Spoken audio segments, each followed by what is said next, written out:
Hey, how is it going? Everyone, welcome to more I Wanna Collapse the Versum. And we're on a very stone level, which uses a mechanic that it is from a game that I played previously, but unfortunately it's not a very easy mechanic at all. In fact, I'm not really sure how it works. Like, it seems that there are some blocks that bounce you, and then if you land on a solid block, well, you just land. I think that's the idea, but usually there are some places where it's a lot harder to land than others. But it's okay. I understand the way it works, at least. I wonder how long it's been since I played this, the fun game that this is based on. Like I Wanna Be a Bigger Shot or whatever it was called. Wonder how long it might have been since that. Probably a year, maybe a little bit more than a year. I don't know. Hard to tell. I really played so many fun games since I played that one, so hard for me to tell.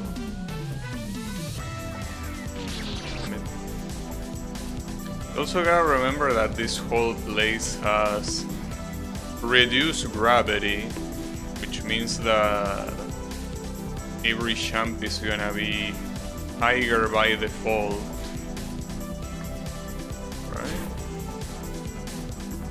Nice, well done. What is that guy trying to do? Oh, these are the guys that shoot. Yeah, and all of a sudden, for some reason, the screen becomes rainbow color. Like when the drugs kick in, that's what happens. Right, so you get that, you bounce off that thing, and then what? That thing up there?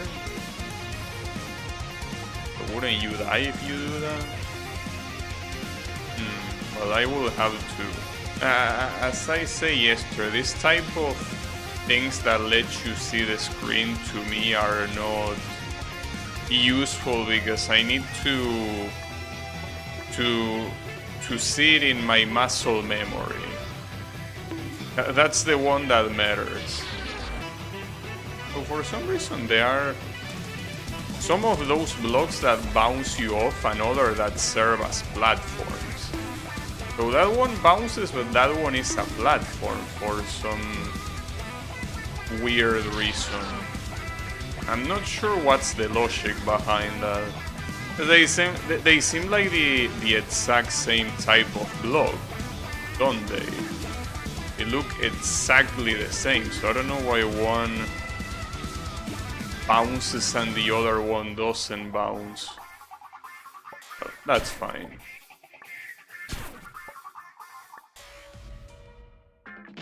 Oh.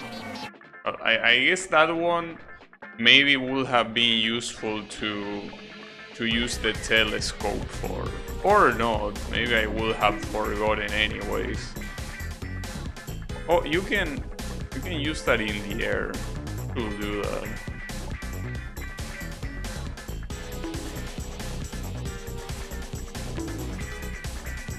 I like the sound the platform does when you bounce off it. Wait, I want to see if there is any other immediate trap. You bounce off that.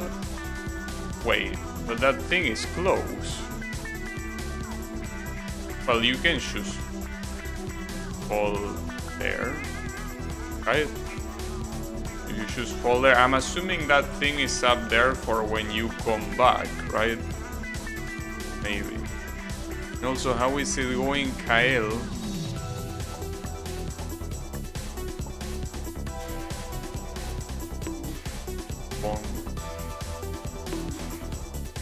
They really makes it sound like you're hitting your head quite hard.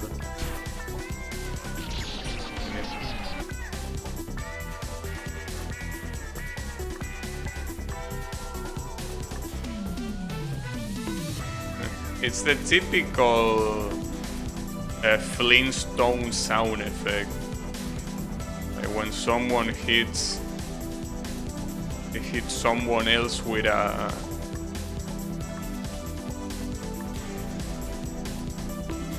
stick or something.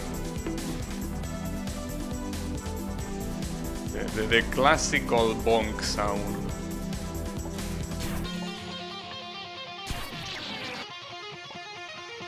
Now, I gotta say that it's interesting to have the background interact with the music. I wonder how hard that is to make, because I will assume that it's not super simple logic, right? Like the fact that you need to take into account what part of the song is playing at every moment. Well, maybe it's a game maker makes it easier. I don't know. It could be. Danmaku? Well, there is some Danmaku here, yes. How is it going, Yannick? There is indeed a little bit of Danmaku. Not that much.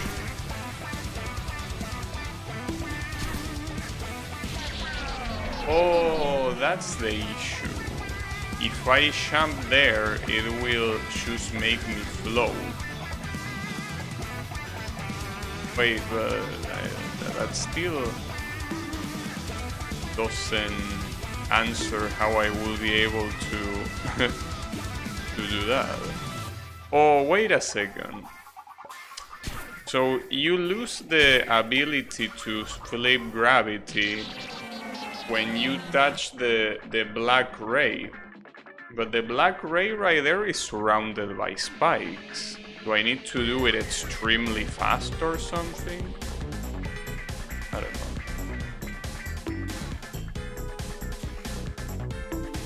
Really need to... Now that you say Danmaku, I really haven't played shoot 'em ups. I did play shoot 'em ups like 2 weeks ago and stuff, but I feel like I don't really want to play any new shoot 'em up. Like the shoot 'em ups that I'm planning on playing are shoot 'em ups I already played. That's the thing after... Well, I guess it's the kind of thing that happens when I play something that ends up completely betraying my expectations. Like I played 1948 and 1944. They are both very hard games. Even in the easiest settings. Okay, so you can survive that for some reason. The spikes don't kill you. I don't know why, but I'll take it, I guess.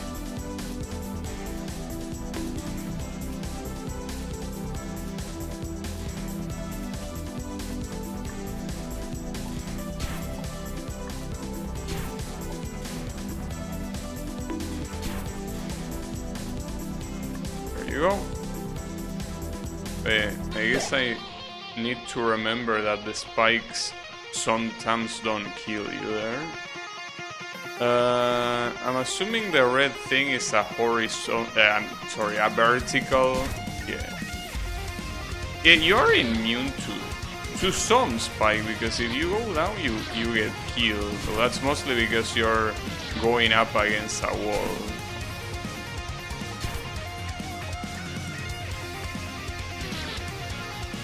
Spike are normal, so Ghost is immune. You might have a point. But the problem is that spikes are most likely steel. And steel is not immune against ghost. Though I don't remember if it resists it. See, the thing about steel type is that it resists almost everything. That's the way steel operates. I'm not sure where I'm supposed to go there. You go up and then... Do I jump up there? I guess. And I need to land below that guy and somehow not get hit by him. Okay. I think that's the strategy. Yeah, it most likely is. Alright. Oh, yeah. Well, Pokemon is... I feel like playing a Pokemon game now is too early. It will be too much of a pain in the ass, unfortunately. I think that I rather not.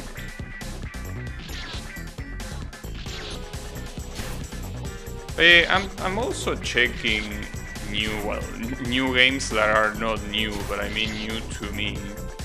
And today I saw the existence of a Nintendo 64 game that is it's a Mickey Mouse racing game. It's something that took me a little bit by surprise. I wasn't expecting something like that and me not knowing about it. It makes sense because it's a Nintendo 64 game, but I'm kinda curious.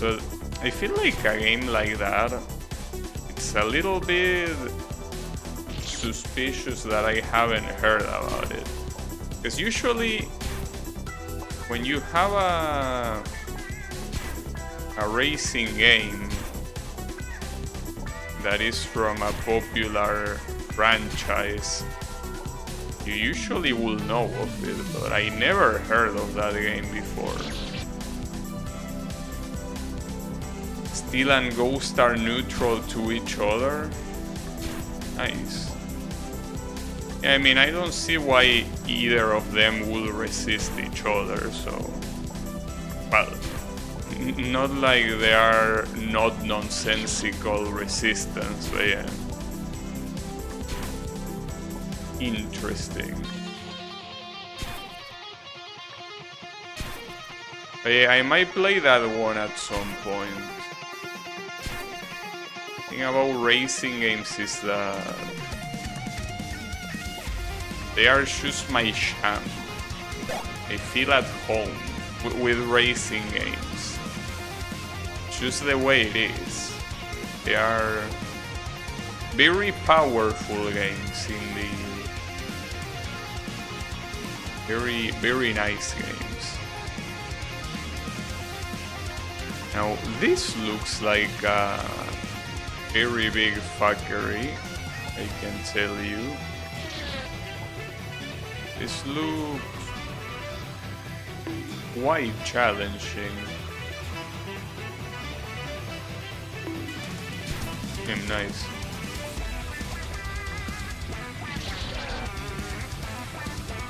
After you do that, you land on that platform, got that to go up there, and then I will assume double jump, flip gravity, and then the rest should be straightforward. Okay.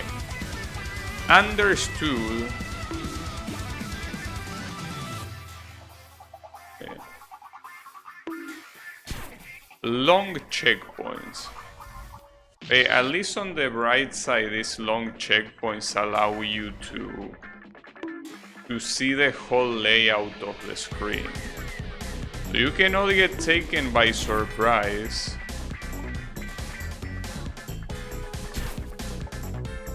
Uh-oh, now you're supposed to save one of the double jumps.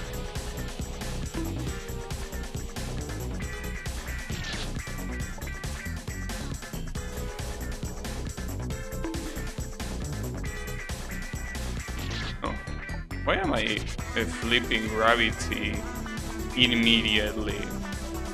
Especially when I got it right the first attempt. Yeah, we're fine.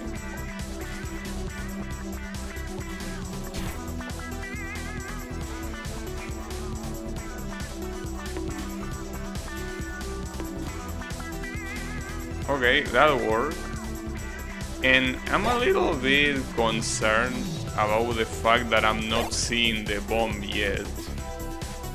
So for some reason, there is no telescope here.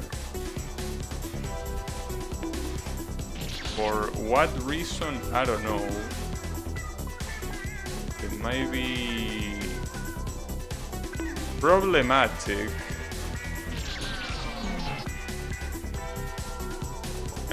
I mean, unless you tell me this whole screen is what I'm seeing right now, no telescope here wouldn't make any sense. Especially considering that all of the other screens have.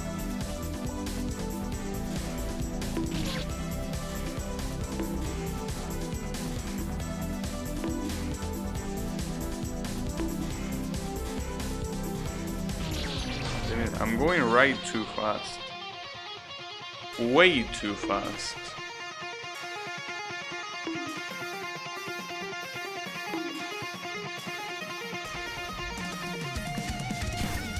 No. Oh, well, that's a problem. 25 seconds. Alright, so I will assume that the countdown is gonna be easy, especially because the checkpoint doesn't even start with the countdown. So how are we gonna do this?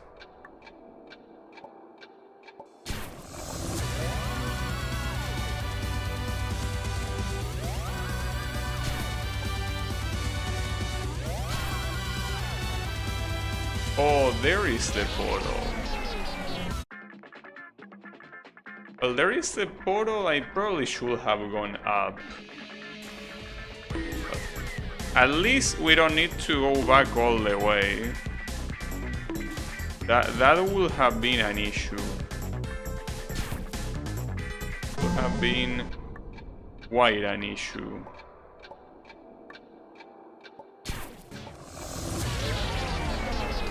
Wrong side. You're not supposed to go there.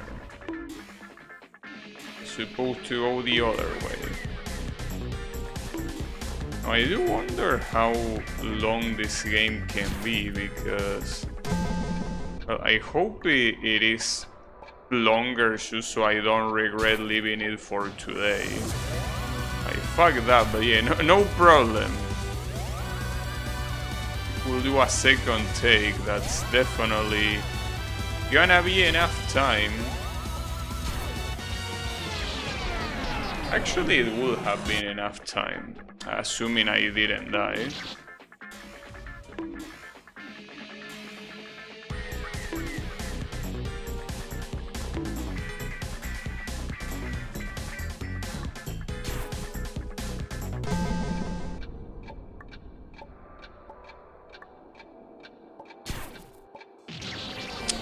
Pretty hard to think of doing a sham to cancel that flight.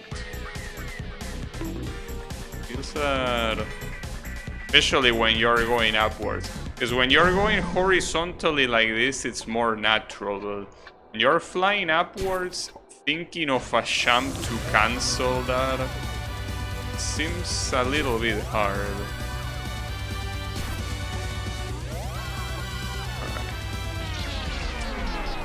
That was exactly the opposite of what I was supposed to do. Nice. It's fine.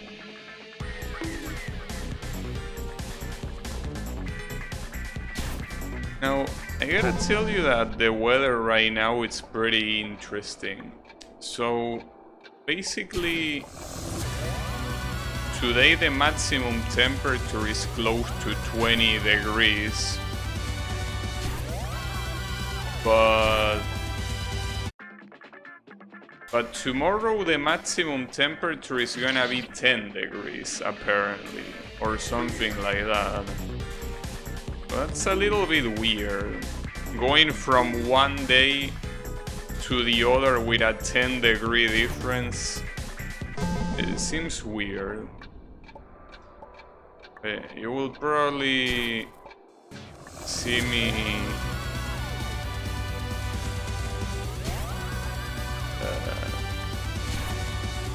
with more clothing. Most likely.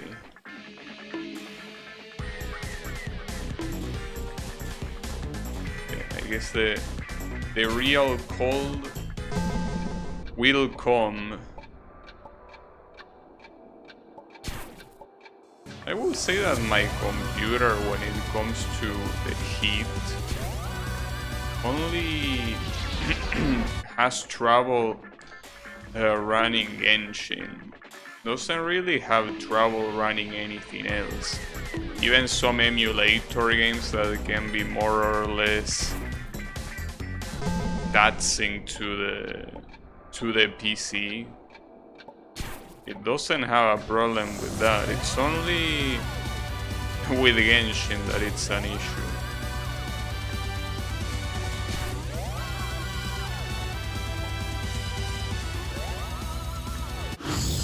Easy. Okay. Got that. The bigger shot. Vietnam. Well, that's an interesting name for a level. Just casually naming it Vietnam. Pretty cool. Welcome to the rice field. I mean, it doesn't help that they have that hat. Oh, it's already about to blow up. Oh, this is gonna fucking suck balls. What is this trying to say, though? You can shoot at what can I shoot? It says that you cannot. Well, I don't even know if it's saying shooting. Yeah, 4 minutes. This is a problem. Having a 4-minute countdown. There is no way that's gonna go well. Wait, what? Oh, you can turn invisible there. But yeah, I'm not sure what this sign is trying to tell me. It says that the kid equals explosion circle. Or that you can do something with that, but not with the spikes. Team Fortress 2. Is it a sound effect from there?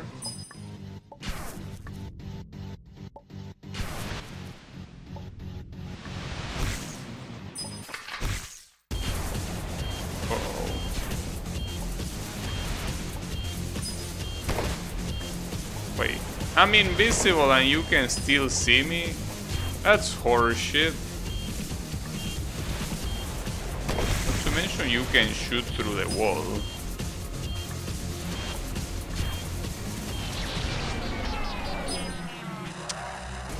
This is gonna take a very long time. Like a 4-minute checkpoint where you cannot even look ahead. It's gonna take a shit ton of time. Well, I guess with that, at least I'm glad that I left this for today, because if I tried to beat this yesterday, it would have taken an insane amount of time that I obviously wouldn't have been able to use. Damn. This is some next level bullshit. I even go the wrong way. Activate Ultra Instinct. Though, you know what the worst part about this is? That I'm pretty sure, you see this portal up here?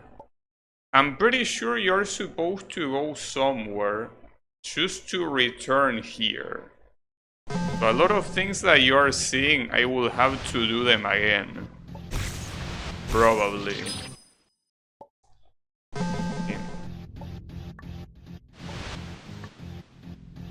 If I had knew that the checkpoints were gonna be this long, I probably wouldn't have signed up for this.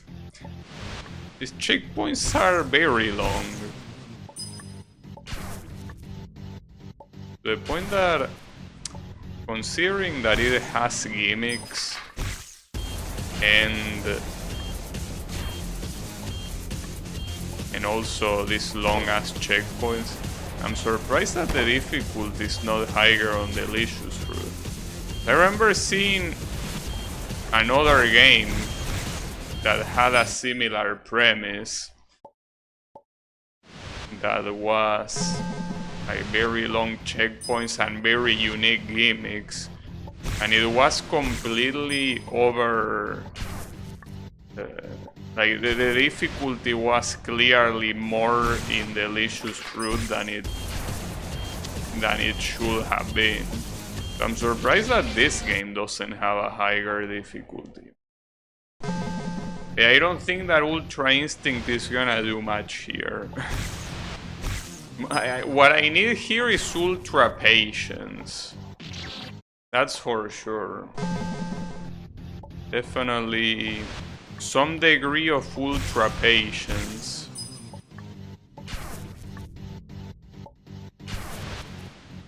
But can I have it? I don't know.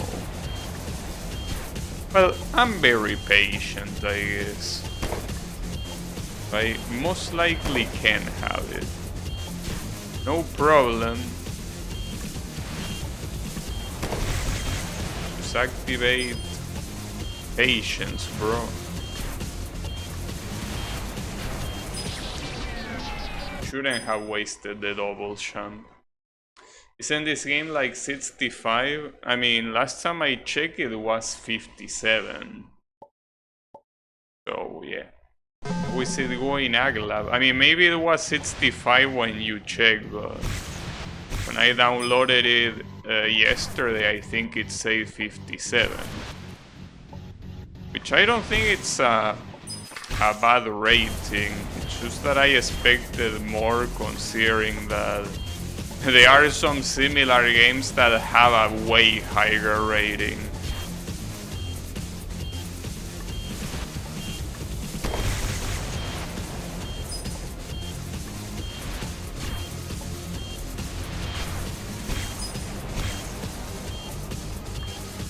Oh, flamethrower then.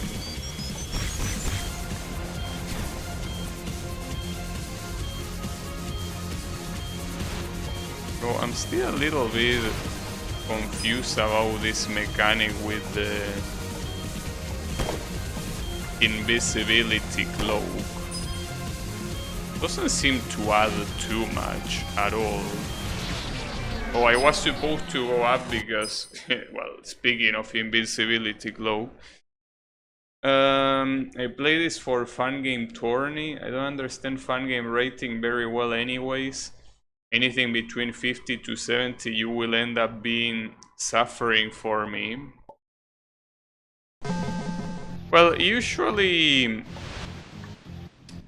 anything that is above 50 is not gonna be trivial, even if you more or less know how fun games are.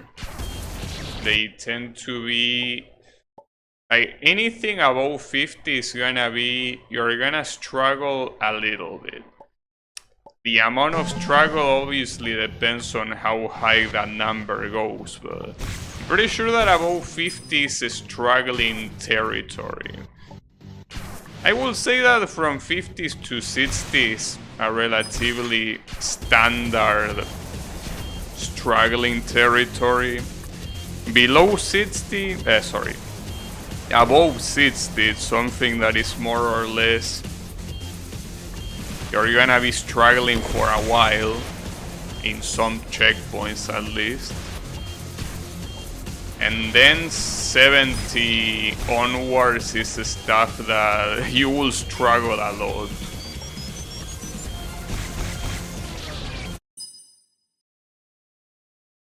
Past 70 must be impossible. Well, to me it pretty much is.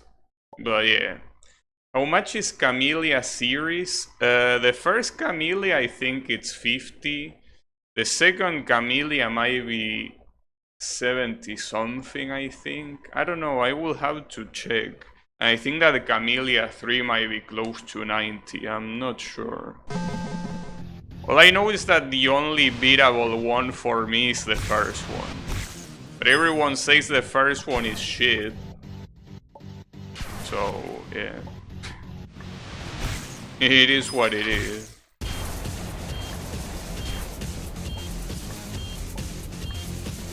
In fairness mode. A good example of a series that is, for example, consistently 90 is Crimson Needle.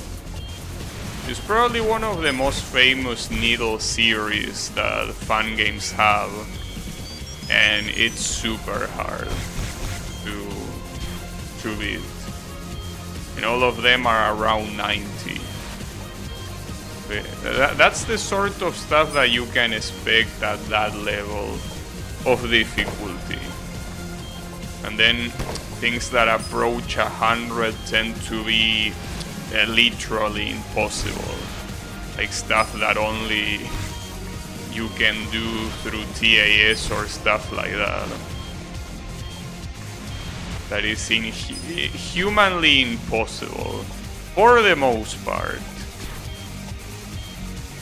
But yeah, that also depends a lot on how many people rated it.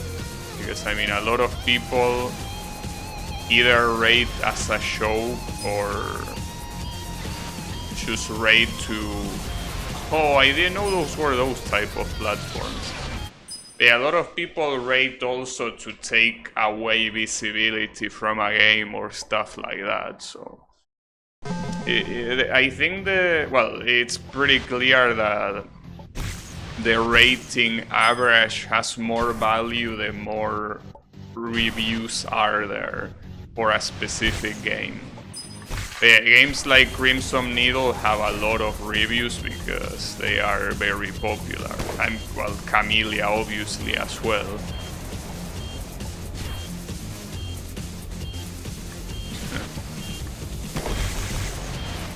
That's an interesting difficulty you are describing. But yeah, believe it or not, there are some people whose skill allows them to be those type of fun games. Not easily, mind you, unless we're talking about someone that is speedrunning. But like, yeah, those games are usually beaten by people. But yeah, those people, well, first of all, they obviously have a lot of patience, but also I will assume that a lot of experience. But I will assume that there will also be a couple of cases where it might be one of the first fun games that the player plays. But since it's really motivated to finish it, they should get good enough at that one fun game to be able to beat them. But yeah. Tourney website advertised this game as 60. I will say that 60 is a fair rating for this. I will say it's accurate.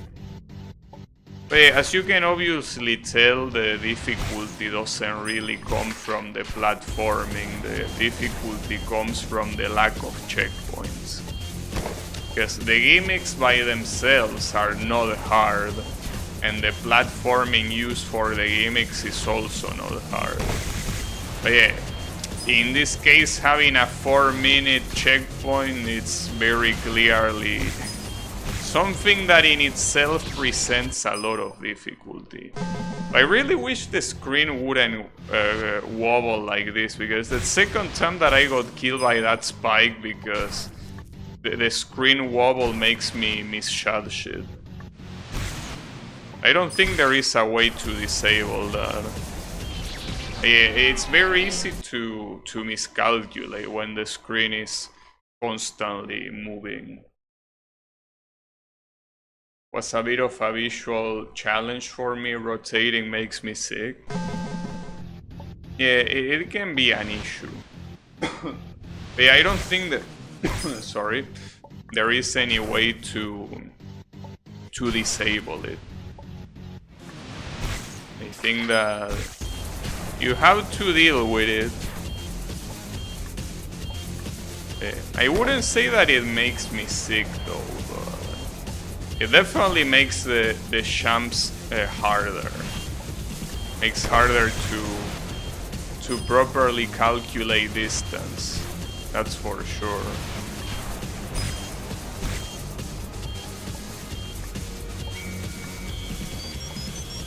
Why is there a flamethrower burning the forest down? I don't know. Oh, apparently I wasted my double jump. Okay. Sure.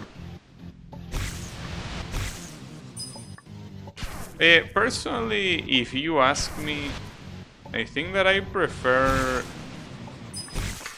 tryharding like super hard checkpoints that are not very long than average checkpoints that are very long.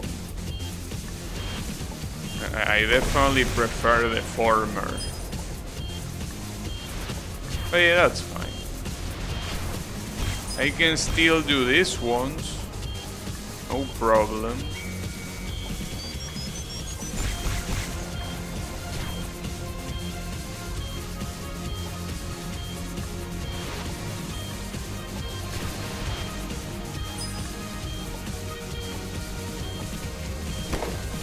I thought it was gonna shoot on the right, damn it. Doesn't make me sick, but I don't know where my ass is located. Yeah, it can be hard to properly locate the character. You prefer games with sub 50 difficulty? I mean, personally, to me, it depends. But yeah, like, if you play a hard game, like something that is 60 or above, I will say that I don't mind beating it, but I will need some motivation to beat it. Usually the motivation tends to be like seeing good level design or good gimmicks or you know, a fun boss fight, even though it's hard. That sort of stuff. I guess in this case, for this game, my motivation is mostly that I don't really have much else to do. So might as well. But yeah. I guess it's a good enough motivation. Why not?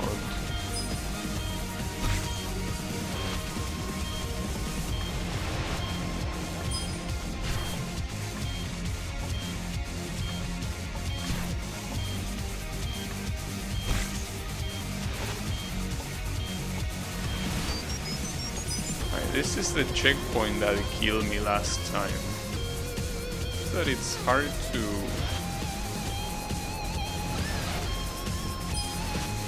Wait, how do I... Oh, you're supposed to rest down here. And then when he goes... Okay. Got it. That seems a little bit of an annoying section though.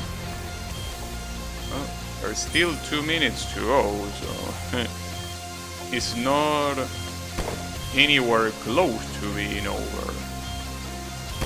And you took a while to shoot, you sack of shit.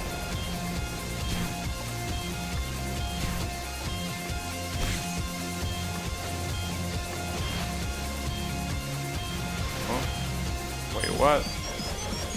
Wait, what do you want me to do with this guy? Oh, you are immune to flame. Okay, I guess that's what this is supposed to tell you. Okay, I think I understand. So the reason why the kid is dotted in here is because it's supposed to represent you going invisible. And what's telling you is that you are immune to fire and to those spiky balls, but you are not immune to spike.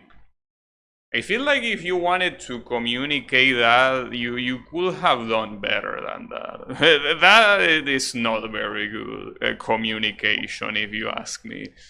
But it's fine. I beat Domu for the final boss mostly. Platforming was fun. Yeah, Domu, I will say that it's one of my favorite fun games. Definitely up there in my top 5. That's for sure. And it's probably up there for most people as well. Well, most people that played it, obviously. But yeah, Domu is a very good game. And obviously Lucario being my favorite Pokemon makes it something that gives you motivation to beat it. Caveman communication. Nice.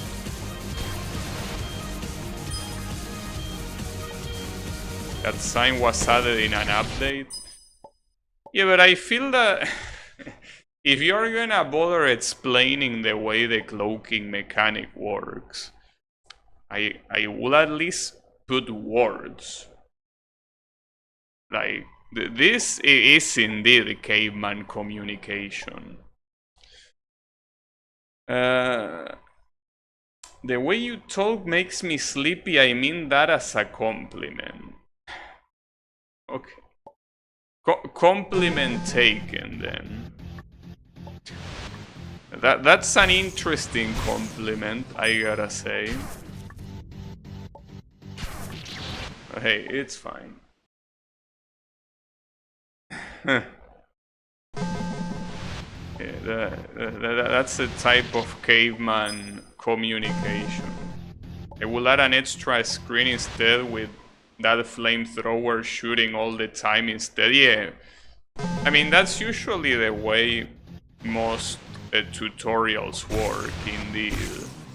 That when there is a new mechanic, what you do is you make the player not be able to progress unless they use the mechanic. And that's what happens here for the circular spikes, but for some reason not with the flamethrower.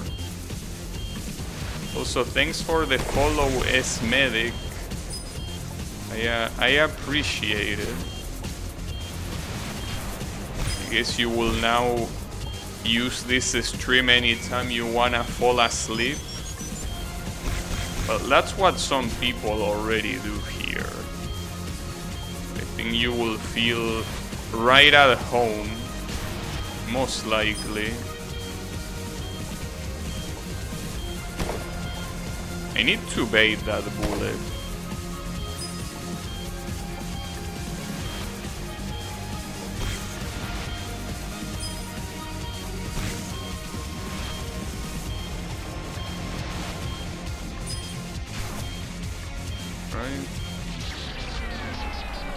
I missed that one again.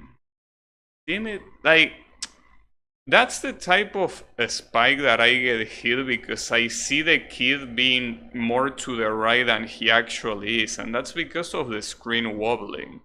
It's hard to precisely tell where you are. Yeah, wife gone think about wife. That was a good video. Explaining the super intricate story of Guilty Gear, indeed. God damn it. Oh yeah, pretty wild the way Guilty Gear story is. That's just typical Japanese storytelling. Basically a bunch of nonsense. Well, I mean, it's not just Japanese storytelling. It's just a lot of the times in places that there shouldn't be complex storytelling, there is. And yet it's complex on the surface, but in reality it's basically the author making shit up as it goes, essentially.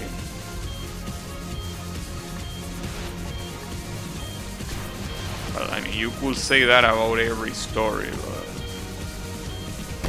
when you introduce so many concepts in a story, it's hard for the story to come out well.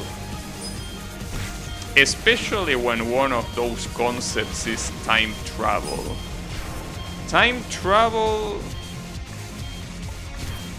it's an issue. Something that I feel that should never be used. But yeah, I guess multiple storytellers disagree with me. Uh-oh, I fucked up. See, the problem is that if I stay there, I think the flamethrower will have killed me. Like, not the flame, but the guy with the flamethrower. Well, whatever.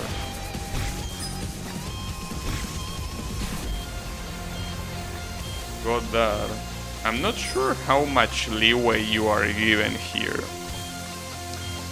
Usually when you have such a long level, or rather a long timer, you tend to have a lot of leeway to waste time. It also happens in games like Trackmania. When you have a very long track, usually the medals tend to have a bigger time than the one that the author drove. Okay, so otherwise it will be super hard to beat it. Now, see, but okay, that's what I get for not clarifying. Time travel is fine if your whole story is about time travel. The problem is when you introduce time traveling in a story that originally didn't have time travel. That's the problem. Yeah, if you make a story that the whole point is time travel, like Steins Gate, it makes sense. But the problem is, for example, stories like Dragon Ball Z. Dragon Ball Z didn't have time travel up until the Cell saga, where they added time travel because it was cool. And yeah, basically the story took quite a nosedive after that. So there are a lot of people that still like the Cell saga, but yeah, the time traveling thing shouldn't have been there.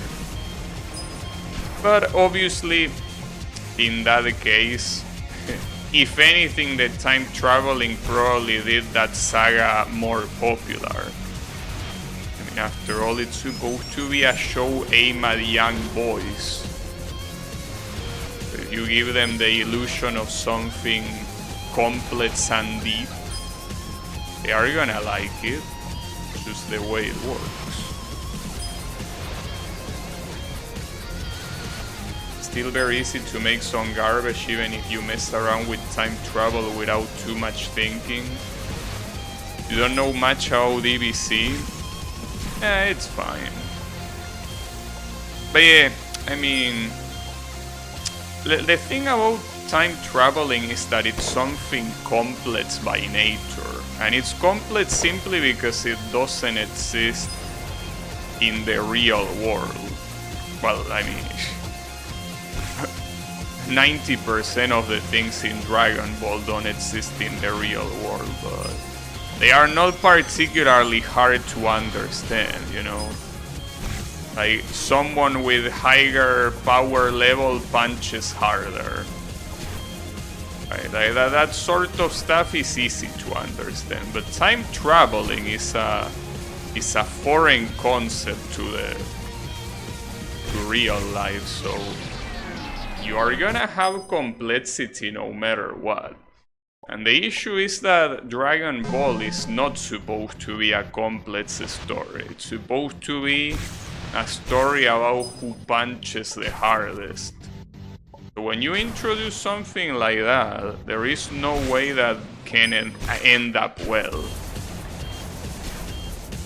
But yeah, at the same time, as I say, since it's a manga aimed at young boys like that sort of stuff, things that appear complex even though, well, they are complex, it's just that the author didn't think too hard about them, you know? Some story, well, obviously Dragon Ball is not meant to be a super serious story, but that's the thing. There are some parts that are serious in tone, and that also includes the time traveling stuff. The issue is that obviously if it's not a story that it's based on time traveling, you are not gonna do time traveling right. And yeah, at least to me, that sort of concept in a story like Dragon Ball is a mistake, but that's something that you can say now that you are grown up and you look at the story with different eyes. As I say, when you are a kid, you look at Trunks coming from the future and obliterating Frieza like it's nothing, and you are like, holy shit. I want to be this guy. Damn, he has such a tragic backstory, how cool. I'm gonna make an OC based on Trunks. Yeah, when you're younger, you think that sort of stuff. But yeah, that's the reason why it works. It gets harder when you grow up to enjoy that sort of story. Yeah, that's because you are not the target audience, clearly.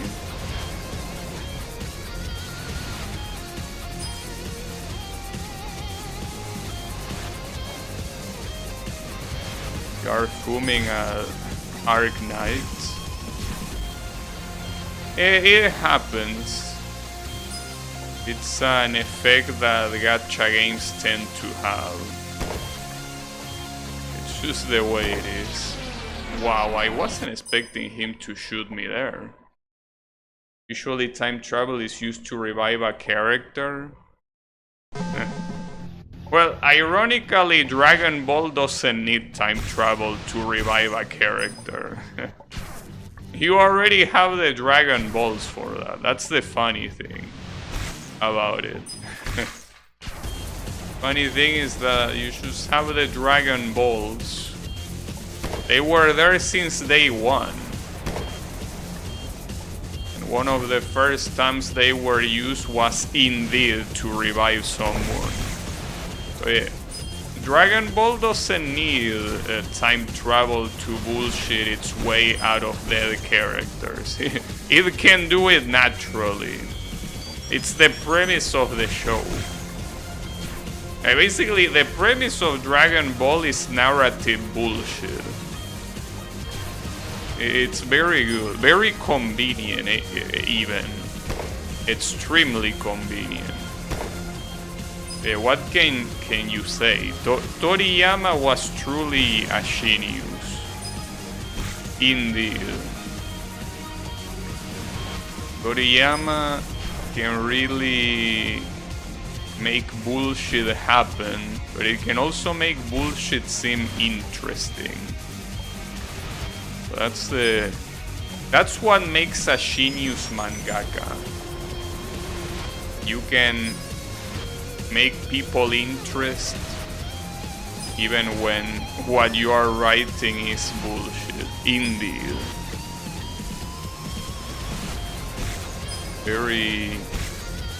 It's an ability that not many storytellers possess.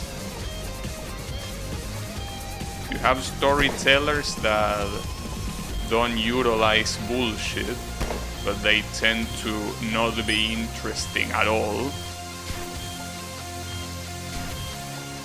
Then you have storytellers that overuse bullshit and they make people lose interest because of it. You need a sweet spot. A sweet spot where you can make interesting bullshit that is not that bullshit, right? You need a bullshitometer. How did I die to that? How? How is that even possible? God damn it. I mean, I think that deaths like that illustrate what the problem is to me with this type of long checkpoints. You get punished for doing a very small mistake like that has nothing to do with the hard parts of the checkpoint. Like the challenging parts of the checkpoint usually use the gimmick that in this case is the invisibility cloak, right? And the thing is, those small sections where they are super easy to beat, but you can still theoretically die like it happened there, punish you for the whole checkpoint and make you redo things that are completely unrelated to that mistake. So that is to me one of the issues of having long checkpoints. You make a very small mistake and that's enough to make you go back a lot. Even though it's a mistake that in a game like this it's reasonable to make, especially if the screen is wobbling left to right. But yeah, that's why I will never be a big fan of long checkpoints, ever. I choose not.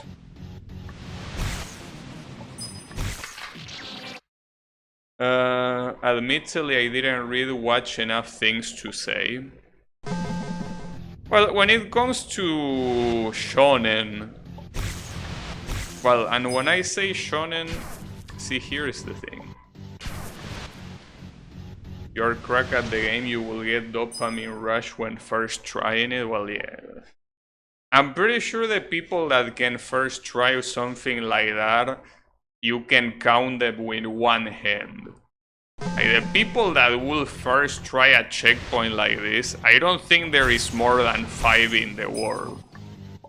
And by first try, I mean obviously the first time you see it. The very first time you see it. No second tries allowed or no streams watch allowed either. Like the very first time, I don't think there are many people in the world that can do that. So I don't think I will make a checkpoint dedicated to them.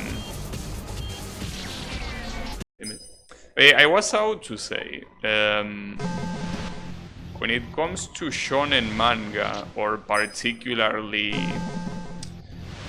because shonen is a demograph, right? Like it's something that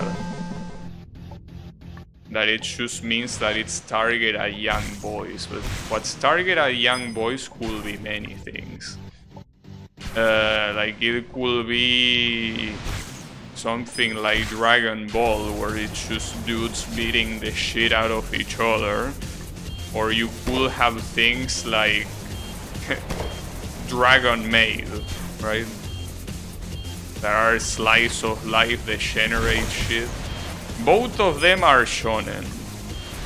But you know, the shonen I mean is the one that also receives the name as Neketsu, which is not a very widespread name actually, I will say. But it basically are the battle shonens. When you have a battle shonen, if you want to make it interesting, well, you have two ways of doing it.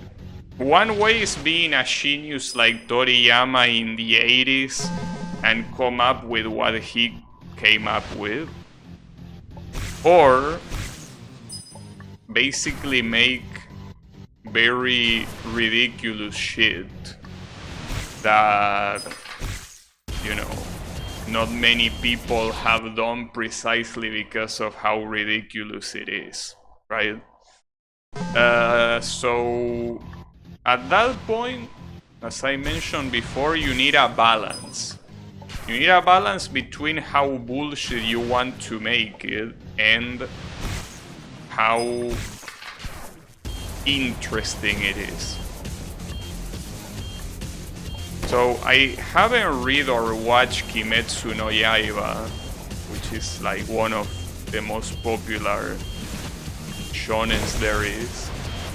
But for what I understand, the main character's ability is just he breathes very well. He breathes very well to the point that he can kill demons, which is extremely ridiculous and bullshit. But the thing is that it's the sort of bullshit that, for the type of genre you are reading, makes sense. Well, the point is that there is that, and then there is something like, oh, now the main character actually is immune to everything and can also destroy the solar system and no one can override his powers, right? That's extreme bullshit. It's something that is bullshit beyond what's normally acceptable. So yeah, that's the thing with battle shonen. You need to find the balance between bullshit and interesting. And it's a hard balance to do.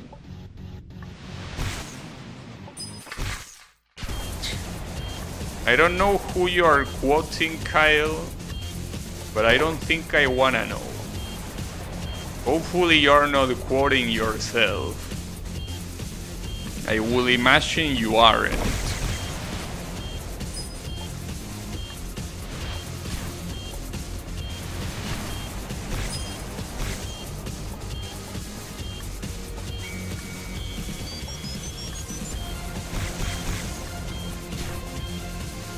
Also a power struggle. Wait, hold up.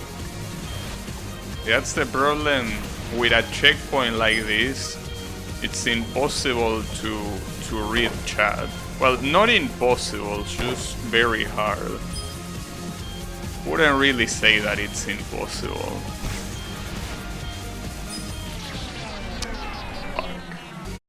There is also that power struggle with those shonens. After they explore the initial skill ladder, they start coming up with trash because you must be more strong. Reason why Bleach fell off in late series. Yeah, I also haven't seen the entirety of Bleach, but I think that a lot of people at some point completely got tired of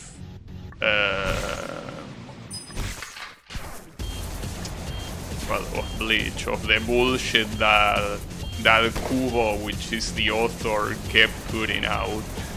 Like at some point they were like, come on dude, there has to be a limit to this bullshit.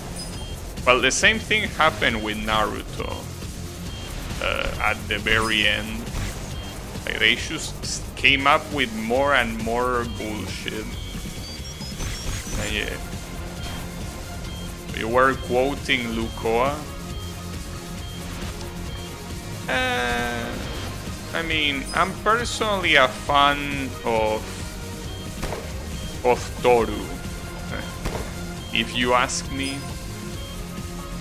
I personally prefer Toru. Might be a little bit vanilla, but it is what it is.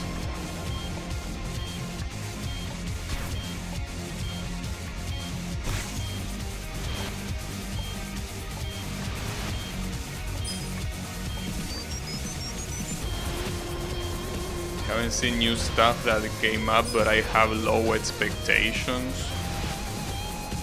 Yeah, I mean, with this type of old series that get new content or remade content, you always have to go with low expectations.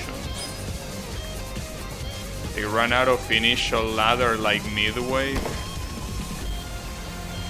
It happens. But yeah, it's something that should happen with battle shonen. It's just the way it is. I can't believe that, dude. It's okay. It's also the reason, for example, why Dragon Ball Super is kinda shit. They really come up with a lot of bullshit. Someone recommend me Ed's Blaze, a BN battle shonen. Ed's Blaze, if I'm not mistaken, takes place in the same universe as Blaze Blue. If it is the one, I think it is. I will personally recommend you Blaze Blue first, but it's a fighting game, so there is gonna be fighting between the story, but the story, at least of the first two games, is very well done. How did that double sham happen? What? That was so bad. But yeah, I'm pretty sure that at that point it will be better for you to play Blaze Blue instead. It's the prequel. Oh yeah, I fucked up. Before the Black War. Yeah. In that case, I will recommend you Blaze Blue first. Indeed. Yeah, you basically... See, here's the thing. Blaze Blue is a fighting game, but you can view it as you're buying a visual novel with a fighting game on the side, as bonus content. And Blaze Blue has 4 games. But yeah. There is a Bashishion. No, there's only 4. It's just that Arc System naming convention is garbage. But there's only 4 Blaze Blue games. You have Calamity Trigger is the first one. Continuum Shift is the second one. Chrono Phantasma is the third one. And Central Fiction is the fourth and last one. They are all on Steam. You can just very easily get them on Steam. And I personally, when it comes to story, will only recommend you Calamity Trigger and Continuum Shift, which are the first 2. Chrono Phantasma is okay. Central Fiction, I will only buy it if you're interested in actually playing the game as a fighting game. Because Central Fiction is the only... It's the only fighting game that is relatively active on the Blaze Blue series. So only get Central Fiction if you plan on playing the fighting game. Otherwise, my recommendation is Calamity Trigger and Continuum Shift, that are the first 2. I personally like the story, but then again, keep in mind that, as you say, it is pretty much a battle shonen. So maybe it's not gonna be that impressive to you, considering that you're probably not a young kid, you're not a young boy anymore. Or, well, maybe you still are, I don't know. I'm making assumptions here. But the point is that, yeah, maybe you wouldn't shy it as much. It's hard to tell.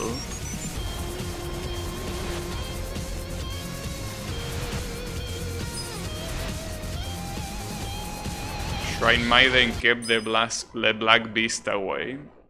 Nice. The chart design is made by a teen in his horniest moments? Yes. Need to dilute your brain for some of this. It's just nice to mess around with mind-numbing things after work at times. In that case, I do recommend you Blaze Blue. Just keep in mind that, again, it's a story that it's a shonen story. So it's mostly enjoyable as the target demographic. But yeah, you can still enjoy it for what it is. And the fighting, I guess, the game, especially the first game, Calamity Trigger, I think in story mode it actually has some relatively hard encounters. But I think that if you set the difficulty to the easiest, you should be fine, probably, I would assume. I mean, I always played in the hardest difficulty because I'm a tryhard. But, you know, pretty sure that easiest difficulty should be fine. Hey Draenor, how is it going? I'm just here struggling a lot in this checkpoint. It's a little bit hard. But yeah, it is what it is.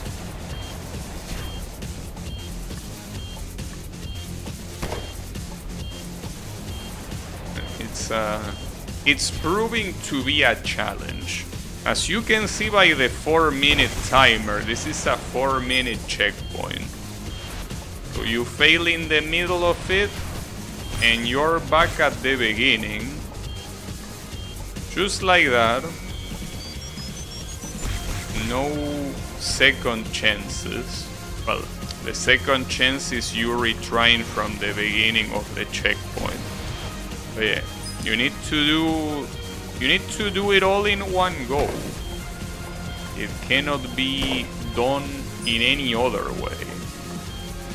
So yeah, good luck with that. Oh, I fucked up. No, I didn't.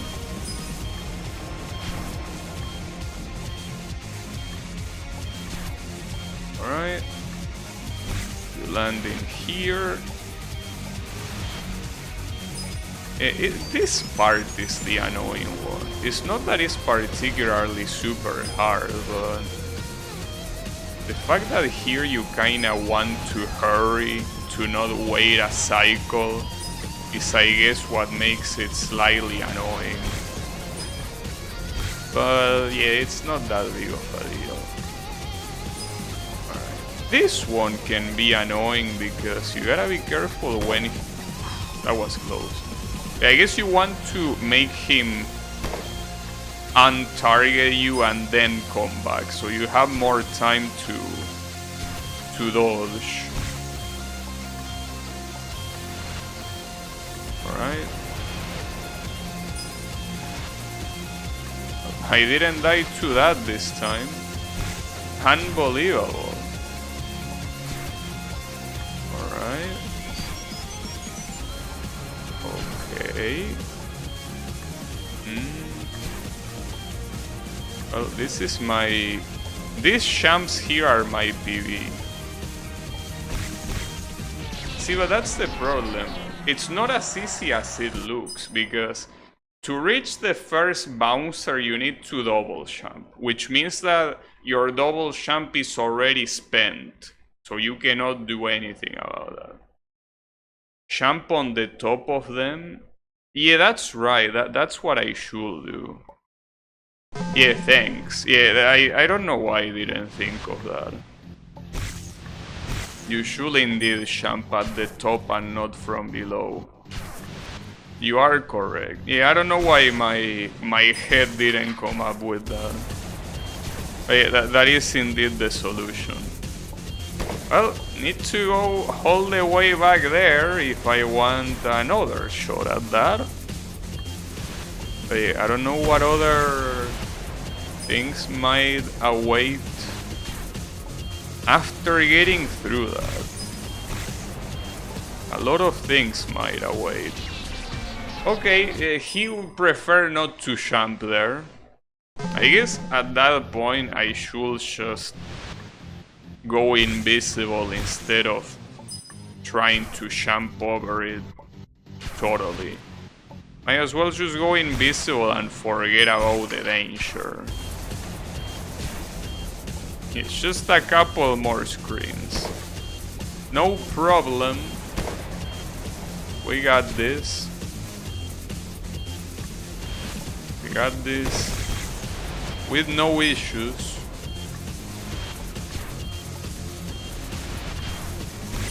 Indeed. Like at that point it's better to just become invisible, because you're not gonna use it until here, which is much more than enough time to reuse it again. So now there's something that, remember that sign at the beginning. There is also another thing that it doesn't properly explain. That is that being invisible doesn't make you immune to bullets or being aimed at. So yeah, I don't know why he even put that there. If the communication is gonna be that bad, might as well not even bother with it. Because yeah, it doesn't say anything about the bullets. Ooh, that was close. I don't even know if this guy has a hitbox. I don't want to try it. But like, he might as well not have a hitbox, and the only thing with a hitbox is the flame. I have no clue. Nice.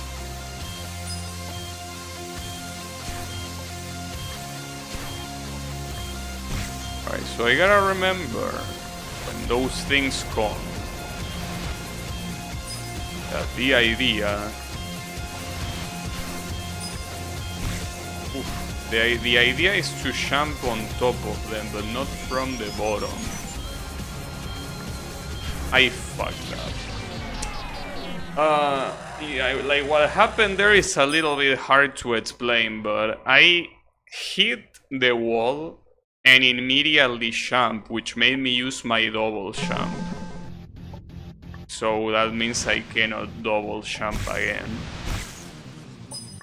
That's so annoying. But yeah, those are the type of mistakes that make this type of long checkpoints feel like shit, because they are mistakes that anyone can do.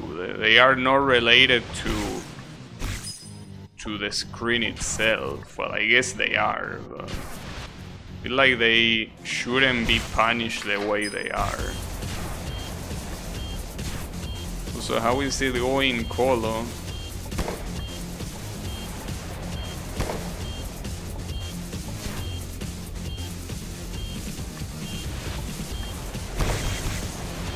At least I gotta say that the countdown music is cool. It is what it is. Okay, so just to make sure, the flamethrower guy does not have a hitbox. Would have been nice to know that. Unfortunately, I didn't. So a lot of times I refused to challenge him because I thought he had a hitbox. But that's something that is not obvious, dude. I mean, it's also technically not something that you need to know. It's not fully necessary knowledge, but still. I feel like if you're gonna make something like that, you should make it more obvious. But no. Didn't want to make it obvious. So yeah, basically here, I can not give a shit about this guy at all, and it's still gonna be fine. Very cool.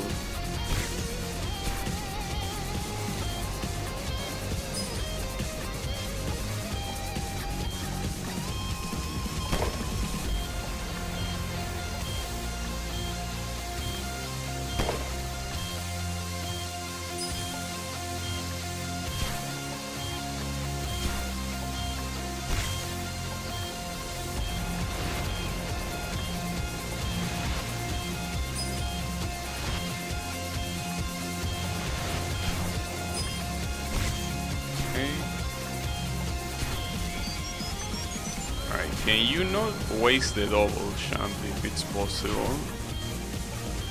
I didn't. Nice. Right, so the strategy here is to jump on top of them indeed. That is the right strategy after all. I have no idea what to expect here. This is a PV, so I could expect anything.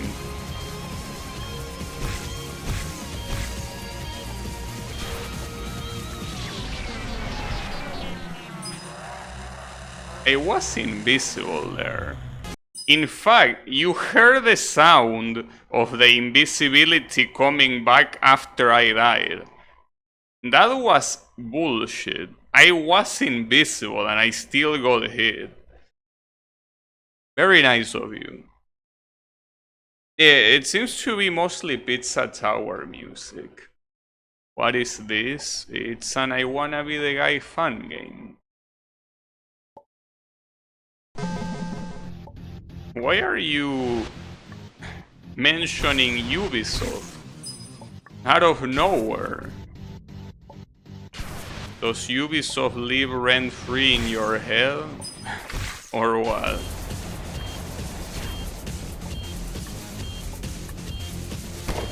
I mean, come on, bro.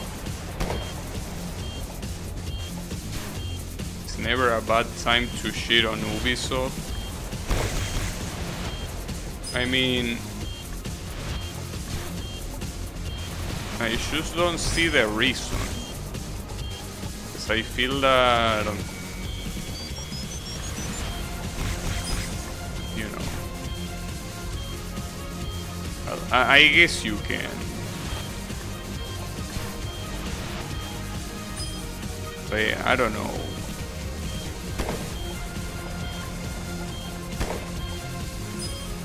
Like those sort of comments to me scream rent-free, if you ask me. Like when you shit on VTubers, it just screams to me rent-free and nothing else. But hey, it's okay. It's the way it is.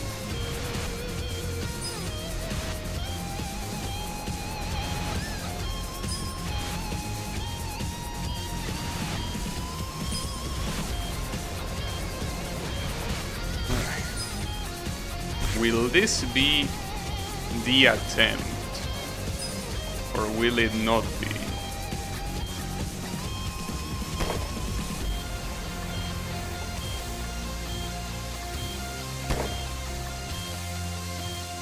I don't know.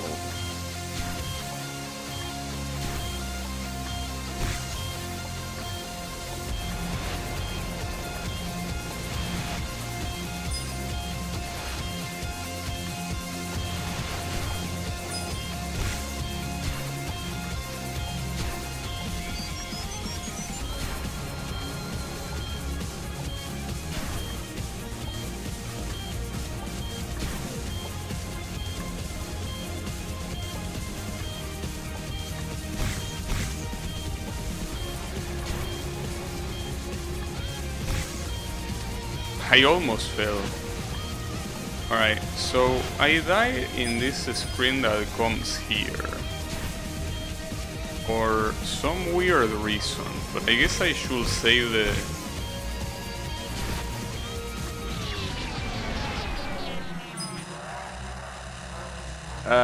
Okay, that's bugged, because yet again I became invisible and it killed me.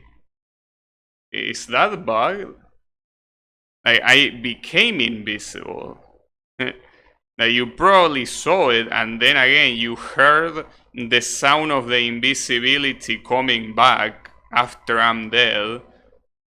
Maybe it's too early? How can it be too early? I use it right next to the spikes. Too late? Well, I don't know about that. I mean, you can do it as late as that, and that's when I use it and I still got killed. I mean, look at these champs. These champs, I'm using them super close. And that's exactly the same thing that I did. And it didn't work, so...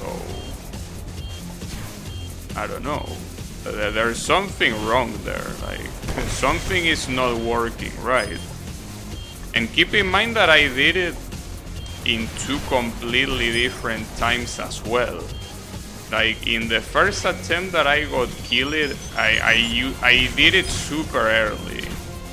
And in the second attempt, I did it as late as I could. And they both failed. So, there has to be something bugged in there. Because it doesn't make any sense. Has to be some sort of bug. If you want to ooh, that was I have a hard time seeing this due to its crappy visuals. See, I don't blame you. Let me check. I need to full screen. Yeah, it's hard to see. Let me. But I do become invisible. Like, you can tell that I become invisible, right?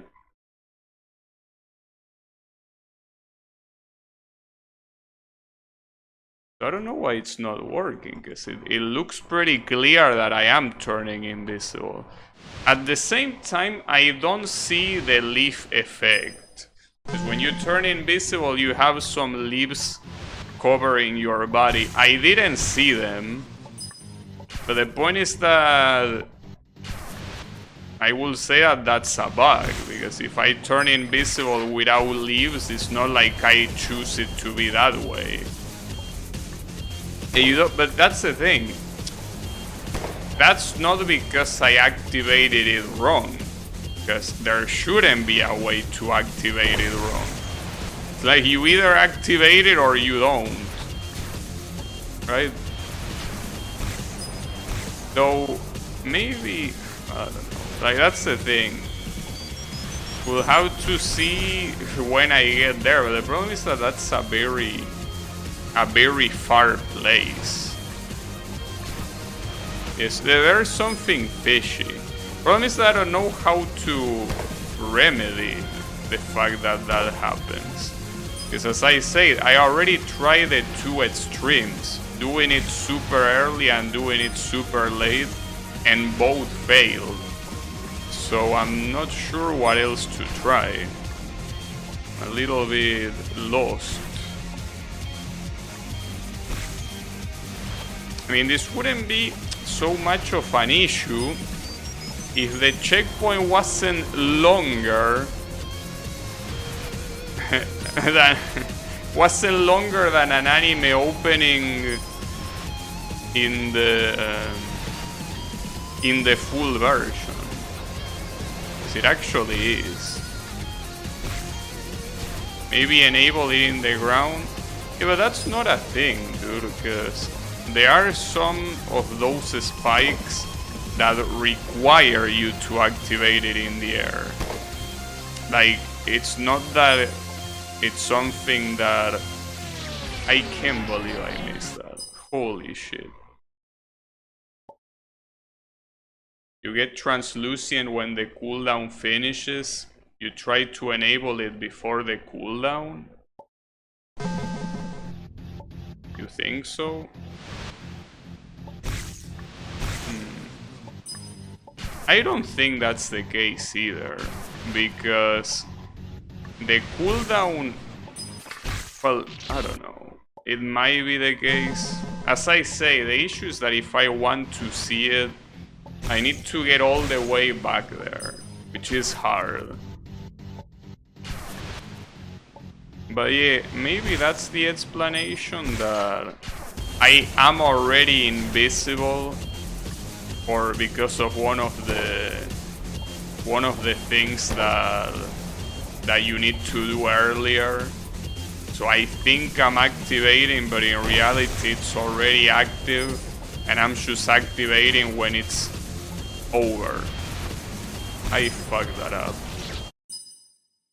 can easily check, just check how cooldown works.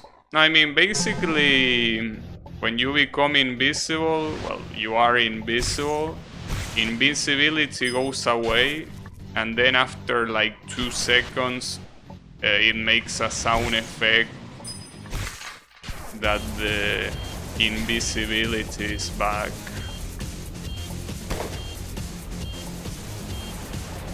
But maybe there was an obstacle before that will force me to turn invisible and I wasted it. It's a possible thing. As I say, the most annoying part is that I need to get back there to even try.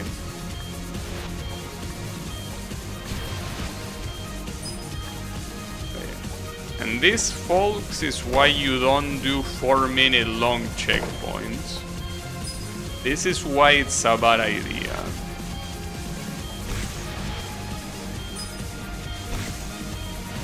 Doesn't seem like I had the cooldown during that time. Well, in that case, it will be a real issue, because it seems that we might be looking at a game-breaking bug. I hope not, especially after coming this far. I really hope that's not the case, but it will be the case. You know, it will indeed be the case. Yeah, we will see. We will see as long as we are allowed to go back there. Might be hard.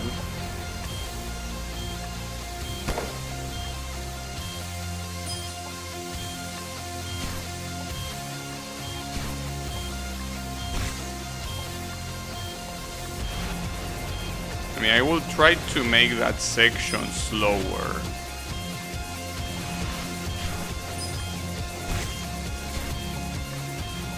I mean, after all, the timer matters little if I cannot get past that section, so might as well treat it as slowly as it's possible.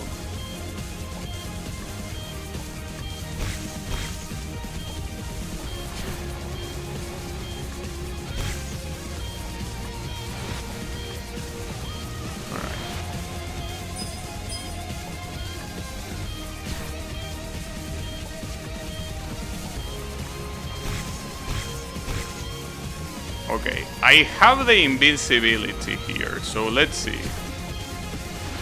Okay, this time it worked.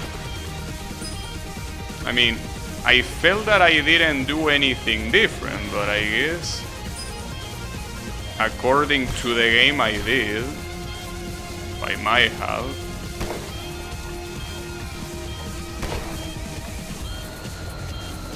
Hard to tell now which one is the case. This keeps going.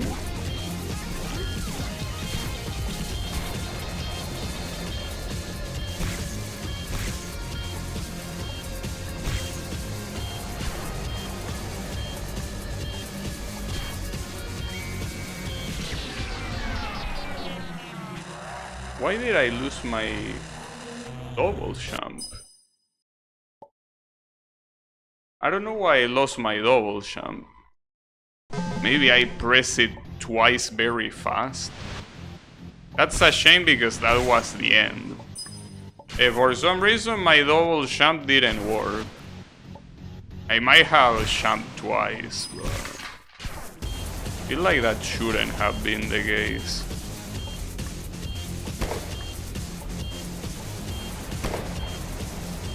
Enable it on the ground. Yeah, but I feel like if I enable it on the ground, that could cause fuckery with... No, I think that that's a bad idea, because when you enter one of those flaming things with invisibility, I think when you exit it, it removes it, so... I don't think that's the right call. Because the problem is not that I enable it in the air, because if that was the issue, the multiple checkpoints where you have to enable it in the air like this one, I will be failing them. So yeah, I don't know exactly why it worked when it worked, or more importantly, why it didn't work when it didn't work. Those type of deaths are pissing me off. It's a shame that I somehow failed the last champ as well. That's the thing. We are yet again looking at the champ king effect. You make one mistake that might set you back half an hour or more. The beautiful champ king effect, indeed. God damn it, dude. Long checkpoints were a mistake.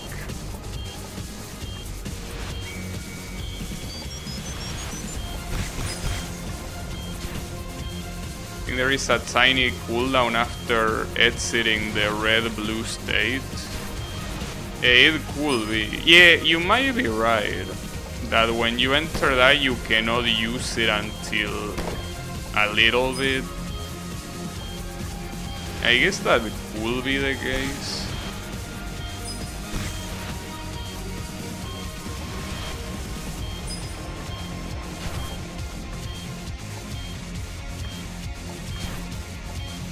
Well, not really, because if you haven't used it, it's still available. I guess it's only if you use it that you have that cooldown.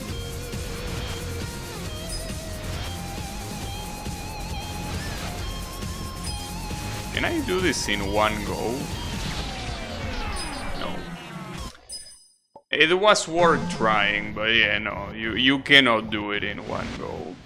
I mean, it was worth trying simply to not waste more time than necessary. But yeah, unfortunately I ended up wasting more time than necessary anyway. But yeah, it is what it is.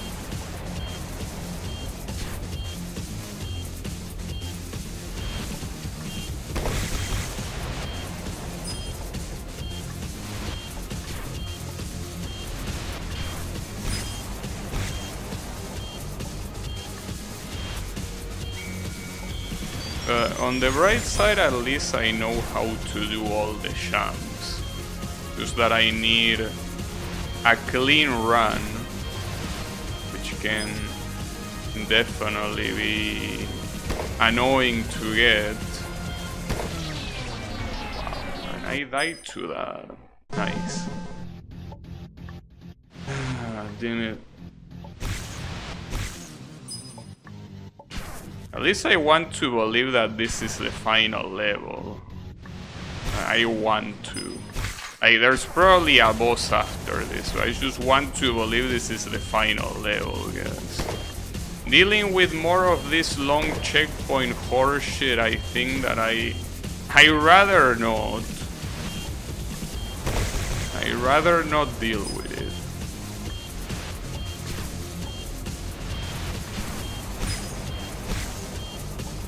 But yeah.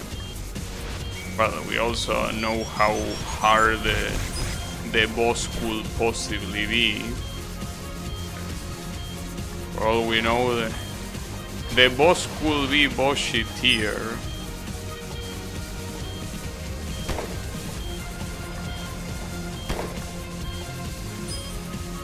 At least that guy did not kill me this time.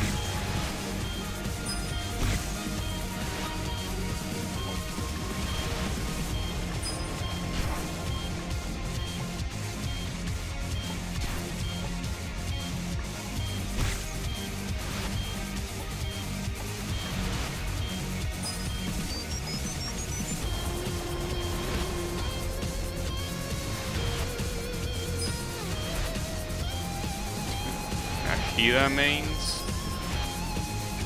Yeah, it's what happens. It is the way they operate. It is what it is.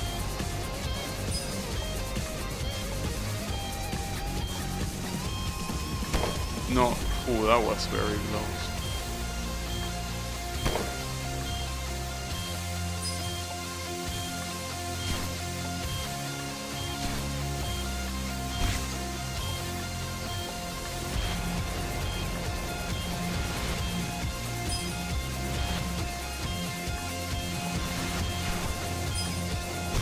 Ooh, that was very close then. Those spikes are so annoying.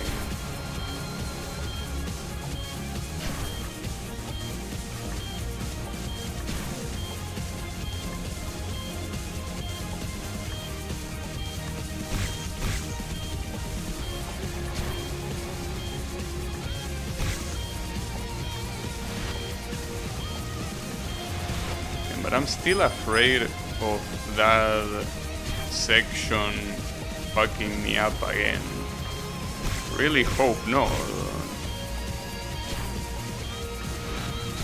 It did work that time again, so I don't know what happened.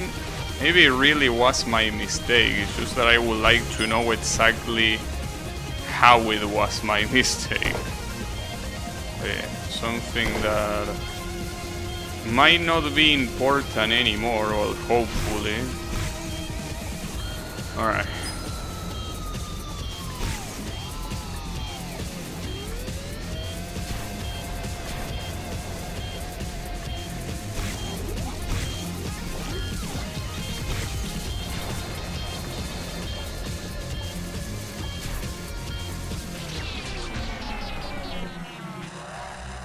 Man, are you for real? You can also die by jumping too late? Really? Like, I purposely waited until that shit hit the ceiling so I don't die in the exact same way, just to die because I hit the ceiling. Okay, so what you need... So here's the thing, let me explain why I died the 2 times that I died. The first time, I press jump, and since that thing is so close to you, I think the double jump got wasted by letting the jump go as I enter it. So I could only do 1 jump and I died to that. And here I die precisely because I jump with the ceiling being right above me. So what you're supposed to do is jump, let your finger go before you enter the flame, and then jump again before hitting the ceiling, and then the double jump to go to the yellow bouncers. That's the strategy.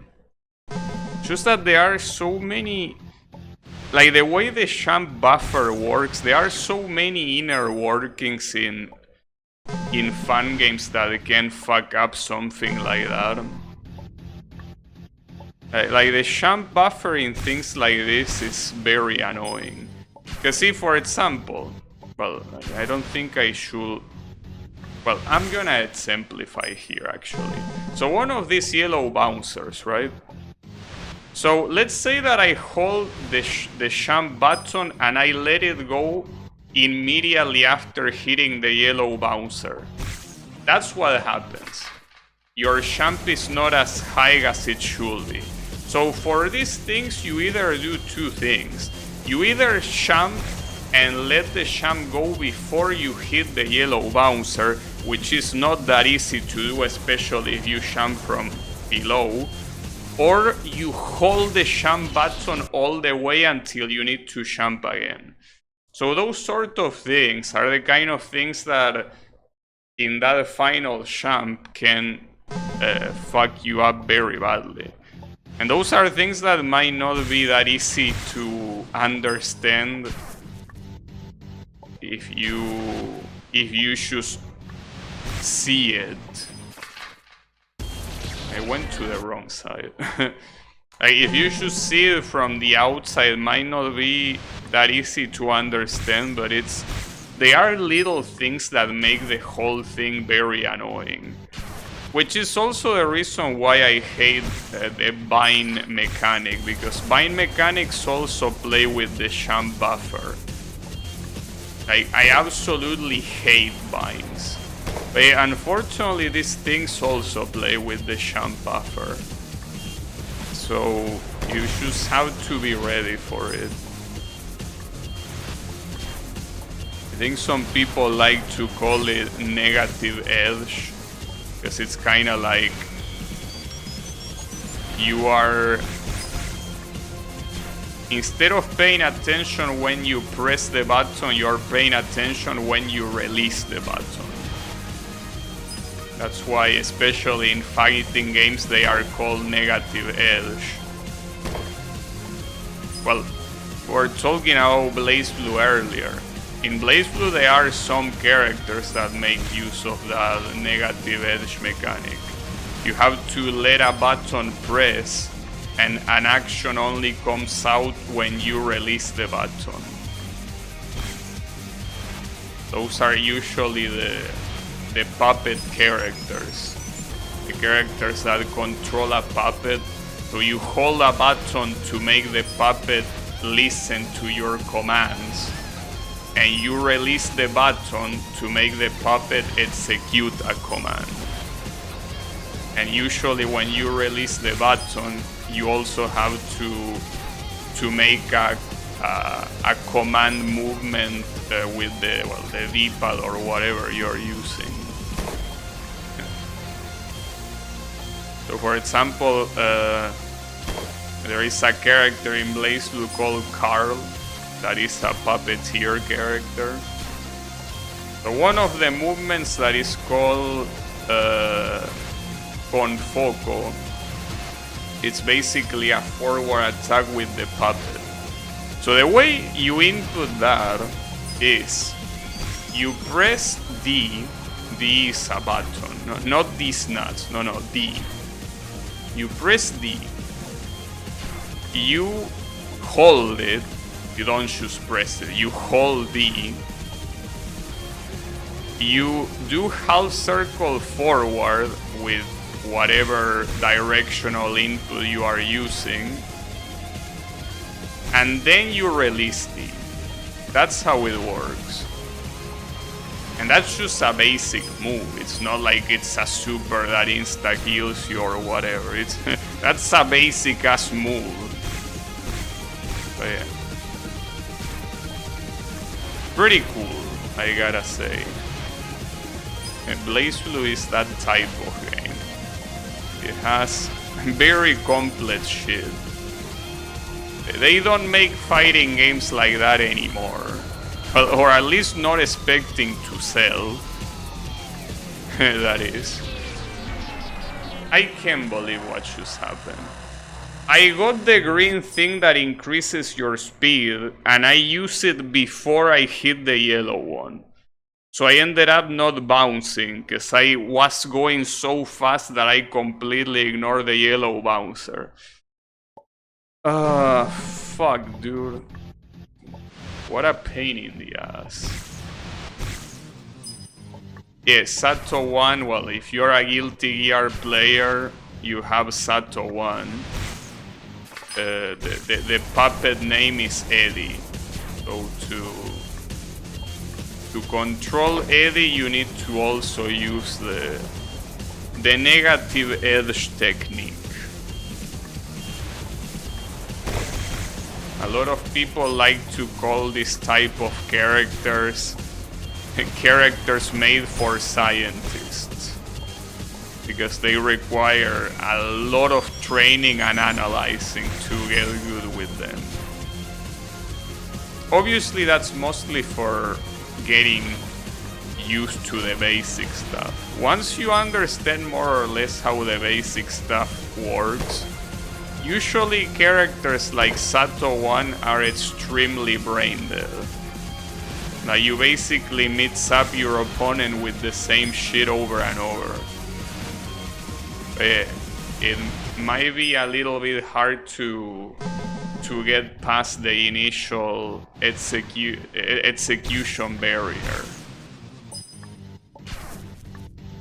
I mean, the execution barrier of fighting games pretty much filters a lot of people. It is the way it is. But I will personally say that it is deserved. Because fighting games never make an attempt at making you care about getting good. They don't offer you the motivation to get good at them. But I will say they are 99% at fault. That people are, well, a lot of people are not interested in getting good.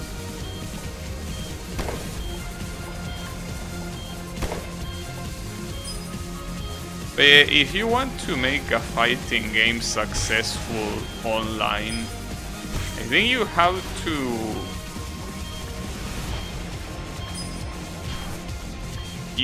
to present it as Dark Souls.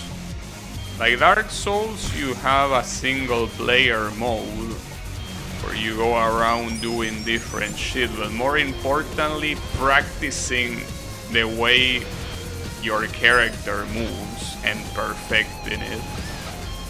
Well, that's how fighting games should be. Like, they should first have a mode like that, and then once you beat the game, you are allowed to play online. Well, in the meantime, I guess you should also be able to, the same way that Dark Souls also allows you to. But that's something that no fighting game has done to this day, for some reason. But I think this is something that is a known fact, that fighting game developers are troglodytes, unfortunately. It is what it is. Very hard to move the genre forward when you are just a bunch of troglodytes. It happens. But yeah, what can you do?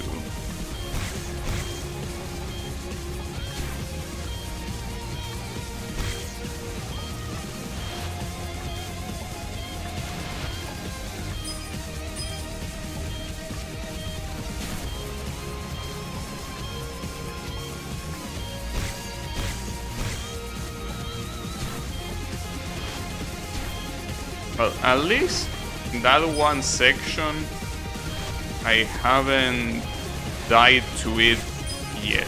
I hope I didn't just shinz myself, but I believe. Okay, this time I didn't get killed there. Well, I will say that it's all up to the final champ. What if I die before that? I mean, hopefully not, but you never know. Alright. Oh, that's right, that's the problem.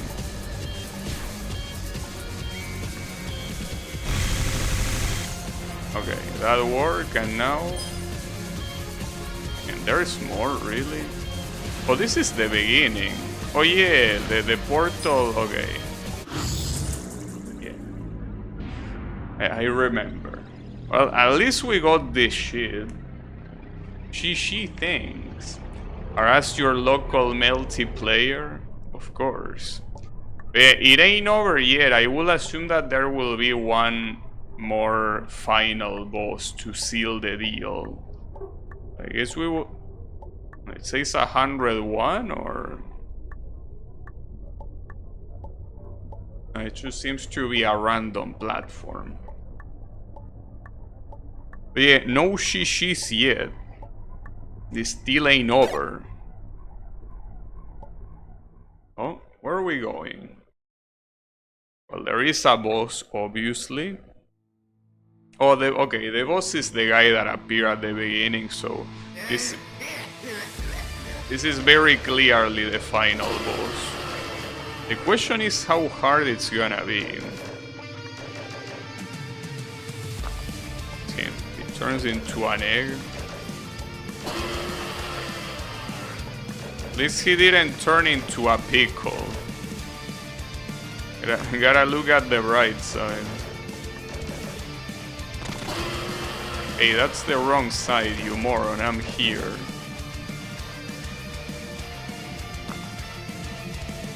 little bit too close though.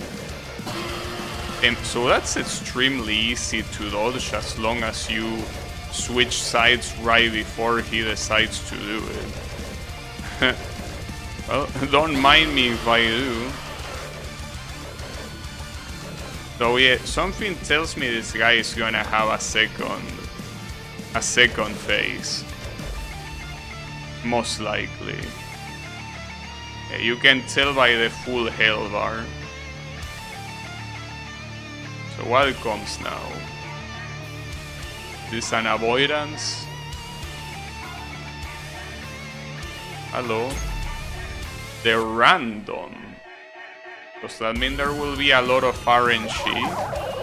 Well, it's not an avoidance. Wonder how copyrighted this song is. Really do.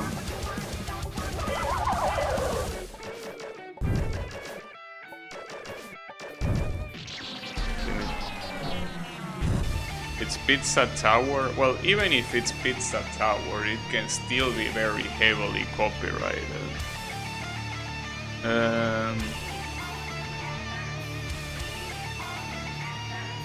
Wait, can you skip this? Do I need to watch this animation every single attempt?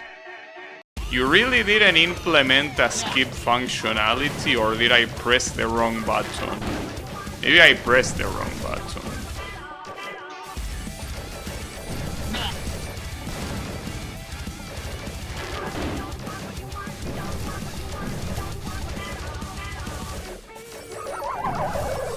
Not sure if I need to jump to hit it, maybe not.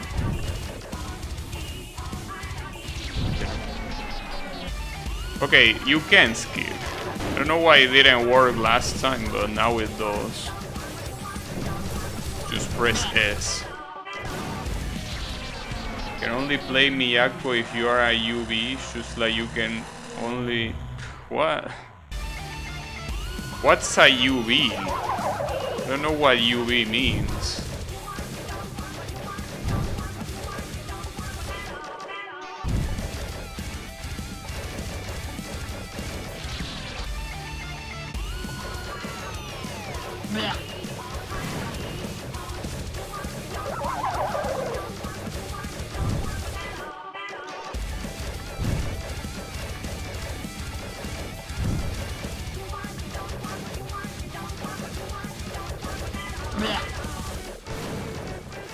If this is the final phase, I will assume that this is not gonna be very hard to beat at all.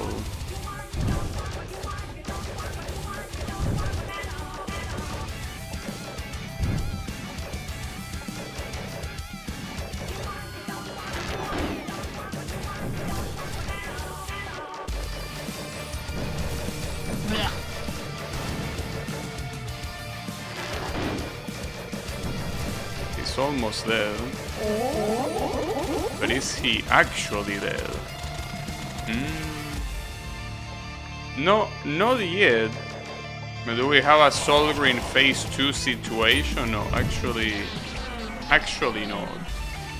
Oh, and there is no checkpoint there.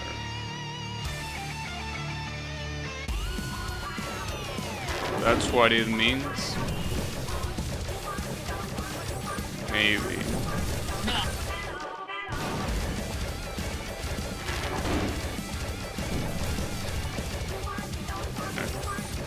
Well, are you a Miyako player, Yannick? Is that why you... Oh, you're putting that face actually because it's what this guy is doing. So you were just reacting to Kyle's comment. Hello, Miyako mains. I know, it seems that we are in the clear. Who is Miyako? Miyako this. Hey, come on, you played Type Lumina, didn't you? I'm pretty sure that you did play Type Lumina.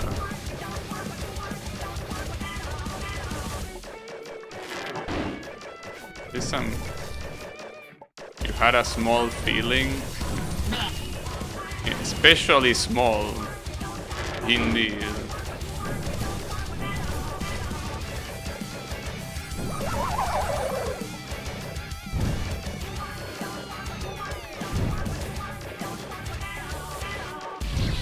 Are you kidding me? But yeah, there is an issue. Like that third phase that comes after this.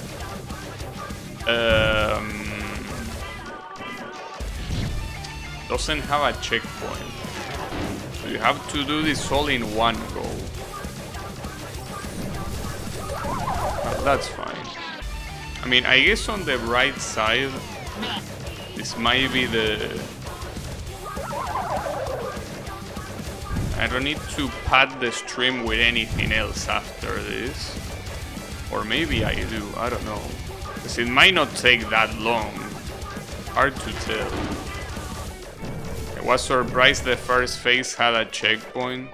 I mean, the first phase is so easy that it's just an inconvenience for it to be there. That's the thing. Like, I would assume that it makes no sense to put it there simply because it's so mind-blowingly easy that every time you need to retry it, it feels like a chore. Not that that stops a lot of other fun game creators, but yeah.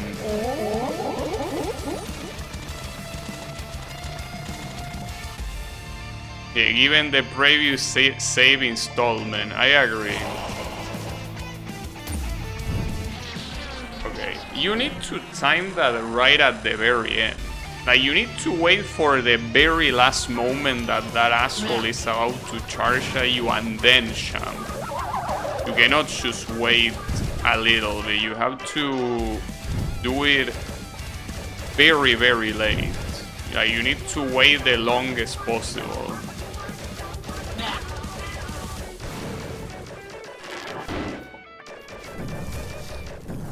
What's annoying here, and it's something that I really dislike of a lot of boss fights, is that you need to jump to hit the boss.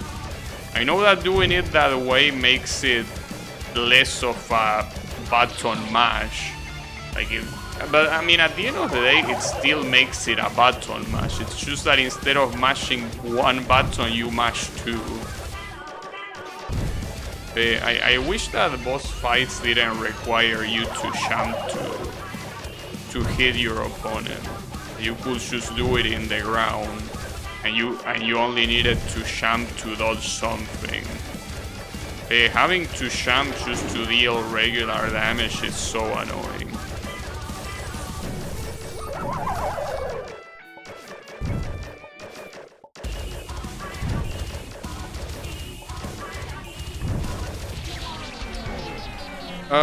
Damn it. Yeah, we might be here for a while, after all. Well, it's fine. As I say, it might be better that I'm here for a while because I won't need to pad the stream with anything else, at least. I guess not everything is bad.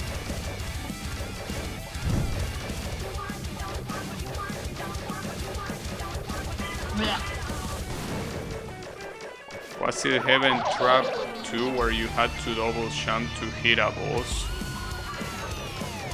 It's been so long since I played Heaven Trap that I don't remember. I remember that one of the final bosses in Heaven Trap was like a very big kill, right? It was basically a big version of your character. That was obviously also based on Love Trap. See, that's a fun game that I should play one day. I should play Love Trap. Problem is that it's very demotivating to play a fun game that you know you cannot beat. That's the problem. Like, it's like, yeah, let's play this fun game I know that I cannot beat. Because it's not a matter like Camellia 2 that I could think, well, if I dedicate myself like 2 months of farming, I could eventually beat it. For what I understand, Love Trap is humanly impossible. So, yeah, that's a problem.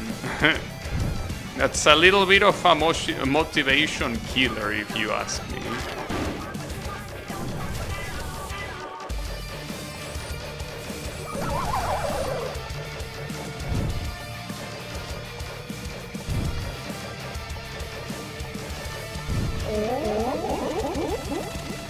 That thing is called God.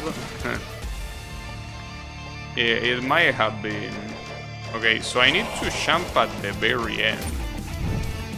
It's hard to time, especially since the platforms are oh, he has another attack.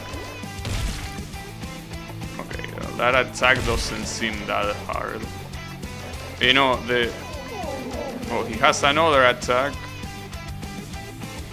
Okay, you just have to go to the one that is transparent.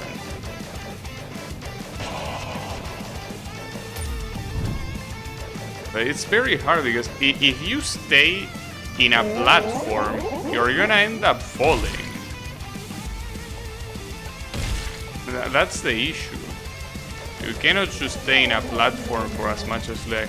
Also, oh, you can damage him during this. I should have expected that. Problem is that my overall damage is just very shit.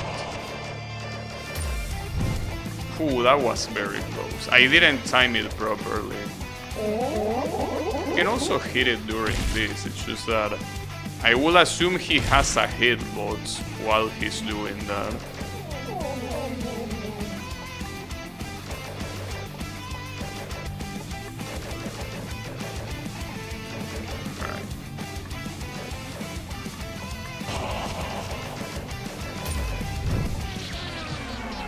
Man, I actually did it too late there.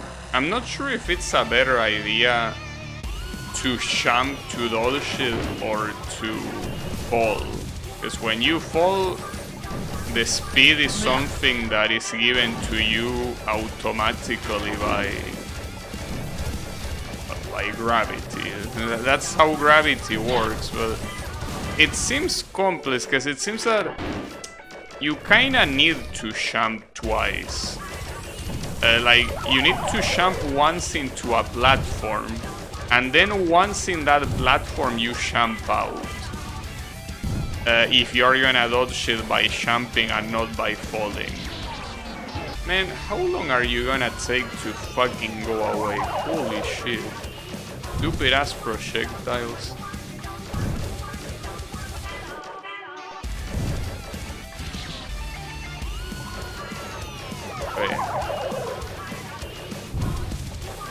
It is what it is.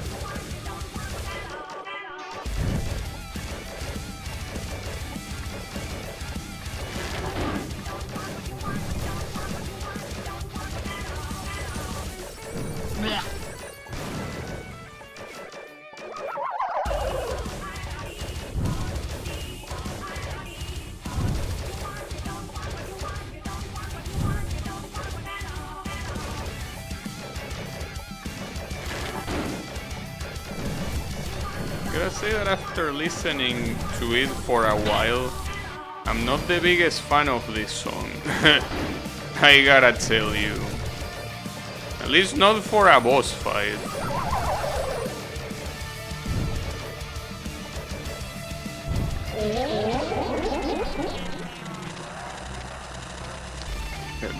Oh, nice bug. And we have two of this guy. Double the fun, huh? Yeah, that was pretty funny. So, like, if you get double KO, you get two bosses at the same time. Very nice. It's not a great song at the very beginning. Yeah, but I guess it's the kind of song that you could kinda stand for a minute. But yeah, standing it for several minutes is something that might be beyond my capabilities. Indeed. Might be beyond. No, but it's okay.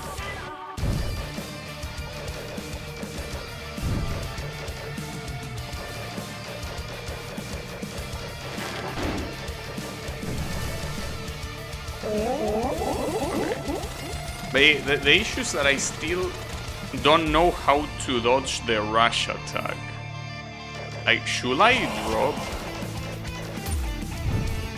I guess dropping is the easy way of doing it. Just that if you're gonna do that, you need to be very high. Because if you're very low, you're not gonna drop anywhere. But you're gonna drop to your death, which at that point might as well get hit by him.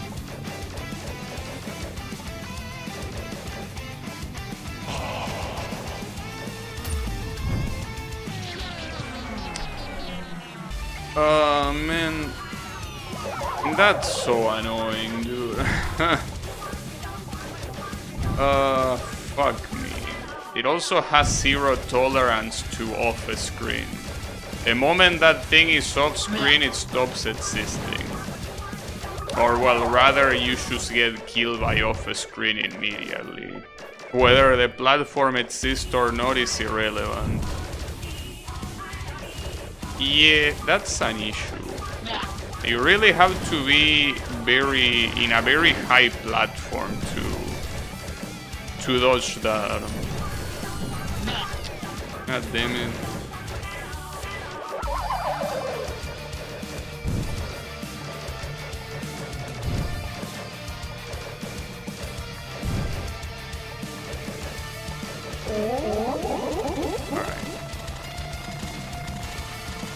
It's a shame that doesn't seem like you can deal that much damage in most of these phases.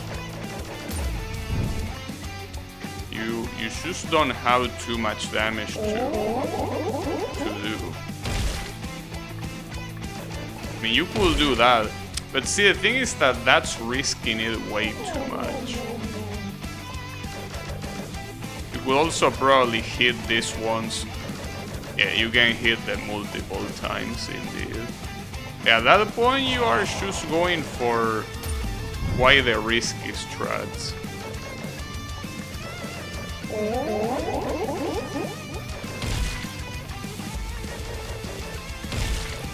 Alright, well this should be it though.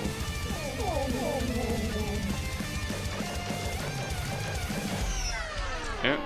Well, unless it has a fourth phase. Maybe it doesn't. Alright. Seems that we might have beaten the game. Did we? Did we beat the game? Huh. Is she for real? Thanks. Thanks for real. Alright. Well, I would like to say that I like the game. But I will be lying. I mean, it's admirable the amount of work that the game has, because not anyone can produce a fun game with this amount of production value, and not to mention the creativity of the gimmicks. But yeah, I don't like long checkpoints. I don't care how creative they are, long checkpoints, no thank you. You can keep them. But hey, at least it was a good time. It was something. Like, at least it's one of those games that doesn't make me want to completely leave the creator out of air. Like, it's a game that I actually enjoyed. Press backspace to get here. Well, this is the classic level selection. That yeah, you can press backspace to get in whenever you want. Indeed, it was fun. Yeah, it was a fun game. But yeah, what's not fun, I think, are the long checkpoints. But yeah, it's an integral part of this fun game. It's like pretty much half of the fun game are long checkpoints, so it is what it is. They were fun for you, yeah, because you weren't the one playing, pretty clearly. But yeah, that's okay. So yeah, I guess that was I wanna collapse the Versum. So GG's.